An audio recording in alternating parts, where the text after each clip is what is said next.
मंथन उन बच्चों की ही बुद्धि में चलेगा जो ईश्वरीय सेवा में तत्पर रहते हैं। बाकी किसका विचार सागर चल ही नहीं सकता। बाप तो कहते हैं बाप का परिचय देना बहुत सहज बात है, कोई को भी बता सकते हो कि मनुष्यों का सिजरा किससे शुरू होता है?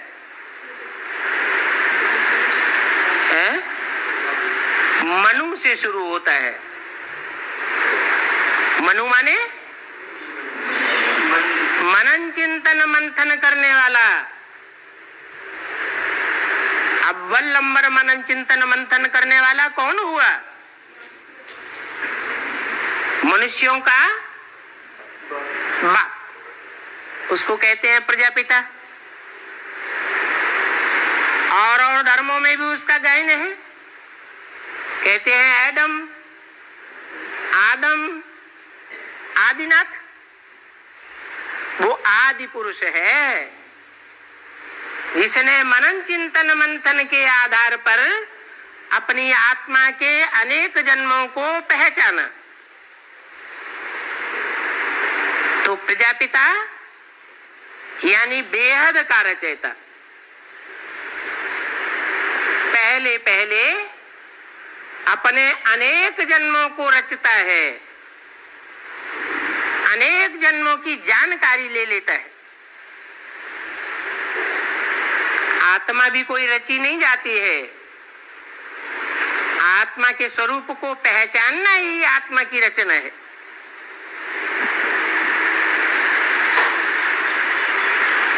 तो मनुष्यों का सिजरा समझाने के लिए बाप प्रजापिता का परिचय देना बहुत जरूरी है।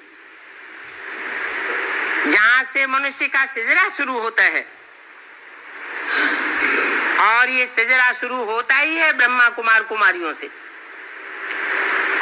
कहना चाहिए प्रजापिता ब्रह्मा कुमार कुमारियां। प्रजापिता माना 500-700 करोड़ जो भी मनुष्यों की प्रजा है, उस सब का बाप। तो ये बात समझाना भी है। और ब्रह्मा कोई कहते हैं प्रजापिता, ब्रह्मा कोई एक नहीं है, 5 मुख 4 मुख दिखाए जाते हैं। चतुरानन ब्रह्मा कहते हैं, पंचानन ब्रह्मा कहते हैं। तो जरूर उनमें कोई एक मुख विशेष भी होगा। जो विशेष मुख होता है वो सदैव सन्मुख दिखाया जाता है। सन्मुख माने जो बच्चों के सन्मुख प्रत्यक्ष होता है। जिनके सन्मुख प्रत्यक्ष नहीं होता है वो बच्चे जरूर विमुख होने का पार्ट बजाते हैं। तो बोला कि प्रजापिता भी ब्रह्मा ही है। दिलवाला मंदिर पर तुम बहुत अच्छी रीति समझा सकते हो, खातिरी होती है। वो जड़ मूर्तियों का दिलवाला मंदिर है, जहां तुम्हारा यादगार बना हुआ है। वो है यादगार। वहीं तुम दिलवाड़ा मंदिर पर, माउंट आबू पर जरूर प्रैक्टिकल में बैठकर तपस्या करते हो। तुमने तपस्या की है, तपस्या कर करके संपन्न रूप धारण किया है, तब तुम्हारी यादगार बनी है। परंतु अभी तुम चैतन्य दिलवाड़ा मंदिर नहीं लिख सकते। क्यों नहीं लिख सकते? क्योंकि अभी संपन्न पुरुषार्थ की स्टेज प्राप्त नहीं की है। घड़ी घड़ी नीचे, घड़ी घड़ी ऊपर होते रहते हो, घड़ी घड़ी निश्चय बुद्धि अनिश्चय बुद्धि बनते रहते हो। तो अगर तुम लिखेंगे चैतन्य दिलवाड़ा मंदिर, तो वो जैनी लोग झगड़ा करेंगे। तुम आधार बताओ, किस आधार पर तुमने लिखा है चैतन्य दिलवाड़ा मंदिर? तुम जानते हो कि जड़ मंदिर जितने भी बनते हैं वो सब भक्ति मार्ग में बनते हैं। और तुम कौन सा मंदिर बनावेंगे? तुम कोई जड़ मूर्तियों का मंदिर नहीं बनावेंगे, तुम तो प्रैक्टिकल में चैतन्य मूर्तियां बनते हो। तो दिलवाड़ा मंदिर पर समझाना बहुत सहज है। दिखाओ कि आदिनाथ, आदिदेव, एडम बैठा हुआ है, सारी मनुष्य सृष्टि का पिता। ऐसे नहीं ब्रह्मा कुमार कुमारियों का पिता, लेकिन हिंदू हो, मुसलमान हो, सिख हो, ईसाई हो, देवता धर्म का हो, कोई भी धर्म का हो, सभी धर्मों का एक ही आदि पिता है। मंदिर में जाकर समझाओ कि नीचे तपस्या में बैठे हुए हैं और ऊपर स्वर्ग में देवताएं दिखाए गए हैं। इसका मतलब ये नहीं है कि स्वर्ग कोई ऊपर में होता है। अगर ऊपर में नहीं होता है तो ऊपर दिखाया क्यों है? क्योंकि जो तपस्या में बैठे हुए हैं उनकी तपस्या जब संपन्न स्टेज में पहुंचती है तो उनकी स्टेज रॉकेट के मुआफिक धरनी के आकर्षण से परे हो जाती है। जैसे पूड़ी घी में डाली जाती है, कच्ची रहती है तो नीचे बैठी रहती, पक जाती है तो ऊपर आ जाती। ऐसे ही तुम ब्राह्मण बच्चों का पुरुषार्थ भी जब परिपक्व स्टेज में पहुंचता है तो तुम नीचे की स्टेज में आकर्षित नहीं होते हो। तो जरूर तुमको नॉलेज मिली है संपूर्ण राजयोग की, और ऐसी नॉलेज सिखाने वाला नॉलेजफुल एक ही बाप है, और कोई को नॉलेजफुल नहीं कहेंगे। वो ज्ञान का सागर एक है और ऐसा ज्ञान कोई में भी नहीं हो सकता जिस ज्ञान से सारे मनुष्य मात्र की सदगति हो जाए। और ऐसी सदगति एक ही आकर के करते हैं। कैसे करते हैं? सदगति कहां से शुरू होती है? शरीर की तो सदगति नहीं होती है, शरीर तो जड़ है, 5 तत्वों का पुतला है। सदगति होती है आत्मा की, और आत्माओं का बाप ही आकर के आत्माओं की सदगति करते हैं। उसका प्रमाण क्या है? आत्मा की सदगति हुई, इसका क्या प्रूफ है?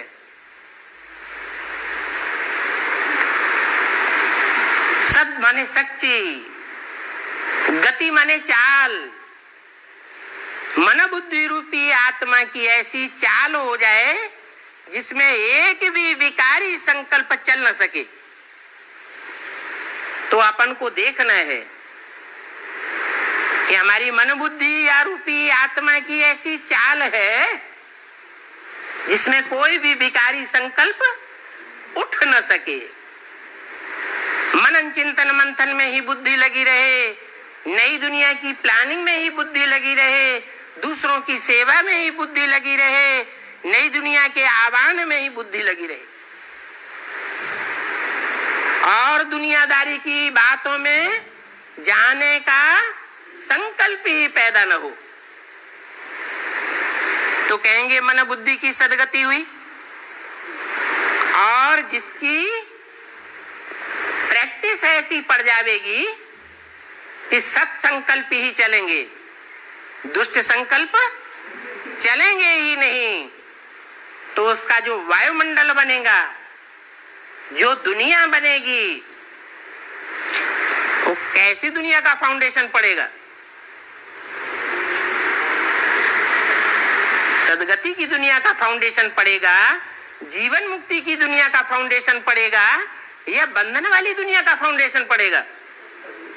सदगति का फाउंडेशन पड़ेगा। इसलिए कहते हैं कि नरक में मरेंगे तो नरक में जन्म लेंगे। माने अपना वायुमंडल, अपने संकल्पों की दुनिया अगर नारकीय होगी और अंतमते सो गति हो गई तो कहां जन्म लेंगे? द्वापर कलयुग की नरक की दुनिया में जन्म लेना पड़ेगा। और अगर अपना वायुमंडल श्रेष्ठ बन गया, ऐसा श्रेष्ठ बन जाए तो उस वायुमंडल में जो भी आत्माएं प्रवेश करें उनमें भी परिवर्तन आ जाए, तो कहेंगे पारस समान बन गए। जैसे पारस पत्थर होता है, स्पर्श करने मात्र से ही परिवर्तन कर देता है, ऐसे तुम बच्चों की गति हो जाए मन बुद्धि की। तो इस प्रकार का चक्र बुद्धि में चलाना होता है, ये मुख्य बात है। लिखा हुआ भी है कि 1 सेकंड में परमपिता परमात्मा शिव से वर्षा ले सकते हो। ऐसी नई दुनिया बाप ही आकर के रचते हैं। ऐसे श्रेष्ठ संकल्पों की, वाइब्रेशन की, वायुमंडल की दुनिया बाप ही रचते, हम बच्चे नहीं रचते है? जो ओटे सो अर्जुन कहा जाता है। तो मनुष्य सृष्टि का जो पिता है उसमें परम पिता शिव जो आत्माओं का बाप है वो प्रवेश करता है और वो पहले पहले उस स्टेज को प्राप्त करता है। बाद में नंबरवार बच्चे भी उस स्टेज को प्राप्त कर लेते हैं। अकेला चना भाड़ नहीं फोड़ सकता, एक से दुनिया नहीं बनती है। दुनिया बनाने के लिए एक चाहिए या अनेक चाहिए? परिवार भी बनाएंगे, पारिवारिक इकाई से ही स्वर्ग शुरू होगा तो भी थोड़े तो चाहिए ना। तो ये सब विचार सागर मंथन की बातें हैं। तुम्हारी तो रूहानी सेवा है जो बाप सिखलाते रहते हैं। मना तुमको कोई हॉस्पिटल आदि जिस्मानी सेवा नहीं खोलनी है, विद्यालय कॉलेज आदि खोलने की सेवा नहीं करनी है। क्या करना है? रूह की सेवा करनी है। आत्माओं को परमपिता परमात्मा आकर के ज्ञान और योग सिखलाते हैं, परंतु ऐसी सिखवामनी लेने के लिए भी भक्ति मार्ग में बहुत थोड़े निकलते हैं।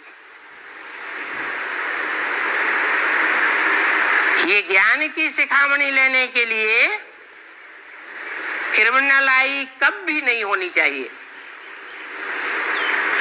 क्यों? कोई ईश्वरीय ज्ञान लेने आवे और उसकी उस समय क्रिमिनल आई हो, फाउंडेशन का टाइम है, नई दुनिया का फाउंडेशन लग रहा है, फाउंडेशन के टाइम में ही किसी की क्रिमिनल आई बन जाए, बनी हुई हो, तो उसका अंजाम क्या होगा? मुखवंशावली बनेगा या मुखवंशावली बनेगा? मुखवंशावली ब्राह्मण बन पड़ेगा। इसलिए बोला कि ज्ञान में जो भी आते हैं फाउंडेशन के समय अपन को देखें कि उस समय हमारी क्रिमिनल आई तो नहीं थी। अगर क्रिमिनल आई होगी तो फाउंडेशन ही कच्चा हो गया, उनका पक्का पुरुषार्थ हो ही नहीं सकेगा। तुम्हारा काम है मैसेज देना। इसलिए कोई को भी साप्ताहिक कोर्स देते हो तो पहले पहले उनसे ये प्रतिज्ञा कराओ कि 7 दिन पवित्र रह करके कोर्स लेना है। भक्ति मार्ग में भी ऐसे चलता है, साप्ताहिक कथा करावेंगे, भागवत करावेंगे, गीता का पाठ पढ़ावेंगे, तो कितना पवित्र रह करके करते हैं। वो यादगार है कि जिन जिन आत्माओं ने ऐसे पवित्र रह करके ईश्वरीय ज्ञान को धारण किया है, वो अपने जीवन का अनेक जन्मों का फाउंडेशन पक्का डालते हैं। भले कोई माने या ना माने, तुम्हारा तो काम है मैसेज देना। तुम पक्के पक्के मैसेंजर हो, बाप का मैसेज सबको देते हो। और तो कोई हट्टी भी नहीं है ये मैसेज देने के लिए। ये एक ही हट्टी है जहां पढ़ाई पढ़ करके की हट्टी है, जहां पढ़ाई पढ़ करके तुम विश्व की बादशाही लेते हो और देते हो। तो ये पाठशाला है, भगवान वाच है, मैं तुमको राजाओं का राजा बनाता हूं। दुनिया में और कोई भी ऐसा नहीं हुआ है जिसने आकर ऐसी पढ़ाई पढ़ाई हो कि मनुष्य से राजा बनाया हो।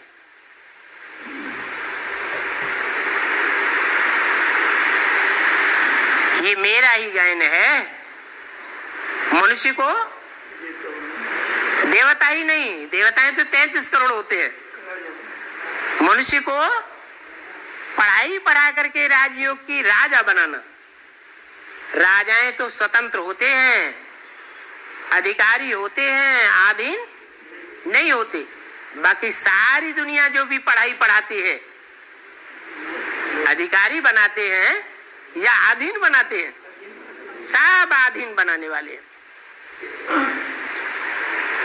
हाँ,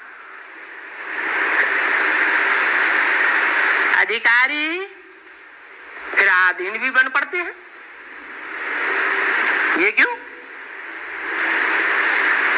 जब एक बार अधिकारी बना दिया तो सदैव अधिकारी ही रहना चाहिए, आधीन क्यों बन पड़ते हैं?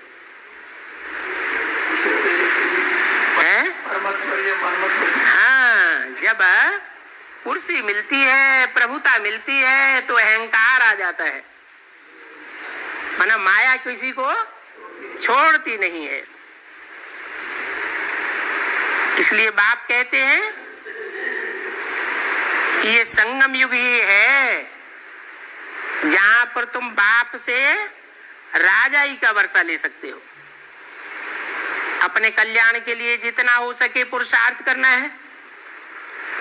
युद्ध के मैदान से कायर होकर के भागना नहीं है। ज्ञान को छोड़ दिया और भाग खड़े हुए तो क्या कहेंगे? कायर कहे जावेंगे। ऐसे कायर फिर द्वापर कलयुग में भी क्या करते रहेंगे? भारतवासियों को धोखा देते रहेंगे। ऐसे बहुत कायर बनते रहते हैं। माना बहुत ऐसे हैं जो देवता से और धर्म में कन्वर्ट होकर भाग जाते हैं। बच्चे समझते हैं ईश्वरीय सेवा करने से हम ऊंच पद पावेंगे, आसुरी सेवा करने से हमारा पद नीचा हो जाएगा। ईश्वर एक ही है। एक के बताए हुए रास्ते पर चलेंगे तो कहेंगे ईश्वरीय सेवा, औरों के बताए हुए रास्ते पर चलेंगे तो क्या कहेंगे? आसुरी सेवा। क्योंकि सारी दुनिया अंत में असुर बन जाती है। रावण का राज्य सारी दुनिया पर है, तो यथा राजा तथा प्रजा सब हो जाते हैं। जन्म जन्मांतर के पाप सिर पर है। उन पापों को भस्म करने के लिए अभी तुम बच्चों को निरंतर याद की यात्रा पर रहना है। बाकी इस जन्म के पापों को देखा जाएगा, है? पूर्व जन्म के पापों को तो देखा नहीं जा सकता, लेकिन इस जन्म के किए हुए पाप याद रह जाते हैं। और ब्राह्मण जन्म में तो और ही पाप का 100 गुना बोझा चढ़ता है। इसलिए स्पेशल याद रहनी चाहिए। पहले वाले पाप तो पहले ठीक करो। इसे एक जन्म का फिर भी सुनाते हो तो आधा कम हो जाएगा, और जितना जल्दी सुनावेंगे उतना सहज होता जाएगा। पहले जन्म जन्मांतर के विकर्मों का ख्याल जो है उसको खलास करना है। बहुत कड़ा बोझा है, 63 जन्मों का बोझा है, तो पहले उसका चिंतन करना है। और 63 जन्मों में जो पाप किए हैं वो पाप की रील इस संगम युग पर घूमती रहती है। कैसे पता चलता है? पाप की रील जब घूमती है तो हम कितना भी कड़ा पुरुषार्थ करना चाहें, लेकिन पुरुषार्थ को हम ऊंची स्टेज पर नहीं ले जा पाते।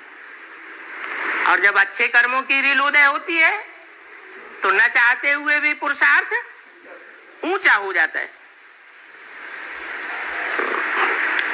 फिर भी बाप कहते हैं याद में रहो तो बोझा उतर जाएगा। माना जितना जितना पाप कर्मों की रील